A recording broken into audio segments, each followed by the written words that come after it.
देख रहे हैं सिनेस्पिक्स और मैं हूं दिव्यांशी। कुंडली भाग्य में सृष्टि मरना चाहती है क्योंकि उसे लगता है कि प्रीता और राजवीर उसे समझ जाएंगे। वह थक चुकी है और कहती है कि उसने कई बार राजवीर और प्रीता को समझाने की कोशिश की, लेकिन उन्होंने उसकी बात नहीं मानी। उसे उम्मीद है कि राजवीर और प्रीता ठीक रहेंगे। वह रोते हुए भगवान से प्रार्थना करती है कि वह उसे उसके परिवार से मिला दे ताकि उन्हें कष्ट न हो। वह मुंबई छोड़ने का फैसला करती है क्योंकि उससे उसे दुख हो रहा है। वह सोचती है कि अगर वह मर गई तो उसके परिवार की देखभाल कौन करेगा। इस बीच पुलिस सृष्टि को ढूंढने का इरादा रखती है। राजवीर करण को जाने के लिए कहता है। करण से एक पुलिस इंस्पेक्टर पूछता है कि राजवीर उसे मिस्टर लूथरा क्यों कहता है। करण कहता है कि जब वह गुस्से में होता है तो राजवीर उसे फोन करता है, जिसका जवाब राजवीर देता है। निधि गोदाम में आती है और रॉकी को उसकी योजना को बर्बाद करने के लिए डांटती है।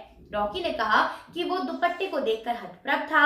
निखिल निधि से कहता है कि उसने प्रीता का चेहरा नहीं देखा, जिससे वो भ्रमित हो गया। निधि ने निखिल की पिस्तौल चुरा ली और रॉकी को उसे सृष्टि के पास ले जाने का आदेश दिया। प्रीता राजवीर को फोन करती है, लेकिन कोई जवाब नहीं मिलता। वह सृष्टि के अपडेट के लिए मोहित से कांटेक्ट करती है।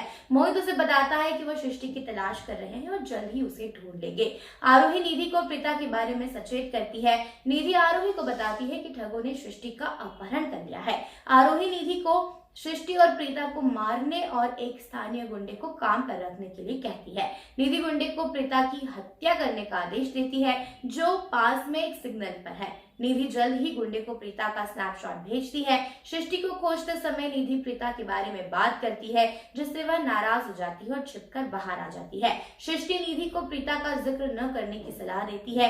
निधि ऐसे खतरे में चेतावनी देने के लिए सृष्टि का मजाक उड़ाती है। सृष्टि कहती है कि वह प्रीता से प्यार करती है और उसकी रक्षा करेगी। वह निधि को जिंदा भागने की चुनौती देती है, जिससे वह हंसने लगती है।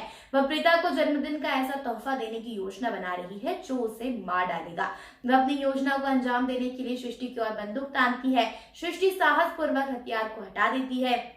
सृष्टि मौके का फायदा उठाकर निधि को कुर्सी तक समेत कर देती है। वह साहसपूर्वक करण और प्रीता को सुलह करने की कोशिश करती है। उसके प्रयास उसे थका देते हैं और वो बाहर कर देते हैं। किडनैपर्स का एक झुंड आता है और निधि को तुरंत मुक्त करा देता है। सृष्टि को मारने के लिए निधि ने गोदाम में आग लगा दी। एक गैंगस्टर प्रीता को देखता है और अपने दोस्तों को निधि के बारे में बताता है। यह जानने के बाद वे प्रीता का अपहरण कर लेते हैं और उसे एक ट्रक में बंद कर देते हैं। करण पुलिस निरीक्षक से अपनी यात्रा खत्म करने के लिए कहता है, क्योंकि उसे उम्मीद है कि उसकी पत्नी प्रीता उस दिन घर आ जाएगी। वह इंस्पेक्टर से पूरी ताकत लगाकर राजवीर की आंटी को ढूंढने की गुहार लगाता है।